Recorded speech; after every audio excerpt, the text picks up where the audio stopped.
নমস্কার, astrology update চ্যানেলে আপনাকে স্বাগত জানাই। আজকে আমরা আলোচনা করব বৃশ্চিক রাশির নিয়ে। 2026-এ বৃশ্চিক রাশির কোন কাজটা করা উচিত নয়। যদি করে থাকেন সেটা কিন্তু আপনার জন্য এই বছরে খুব খারাপ একটা প্রভাব পড়বে আপনার জীবনে, আপনার পুরো বছরে। সেই কাজটা কি? ভিডিওটি শেষ পর্যন্ত শুনতে থাকুন। যদি ভিডিওটি ভালো লাগে একটি লাইক, কমেন্ট, শেয়ার করে সঙ্গে থাকুন। তো বৃশ্চিক রাশির জন্য আমি বলবো, নিজের সীমা কখনো পার করবেন না। নিজের ক্ষমতা অনুযায়ী কাজ করুন। কর্মজীবনে ভারসাম্য কিন্তু উপেক্ষা করবেন না। অর্থাৎ নিজের জীবন আর কর্মজীবন এই দুটোর মধ্যে ভারসাম্যটাকে বজায় রাখতে চেষ্টা করুন।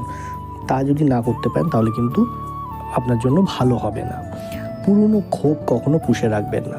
হয়তো দেখা গেল পুরনো ক্ষোভের বশবর্তী আপনি কিছু একটা ভুল কাজ করে বসলেন, সেটা কিন্তু আপনার সারা জীবন পস্তাতে হতে পারে। ভিডিওটি ভালো লাগলে লাইক, কমেন্ট, শেয়ার করে সঙ্গে থাকুন।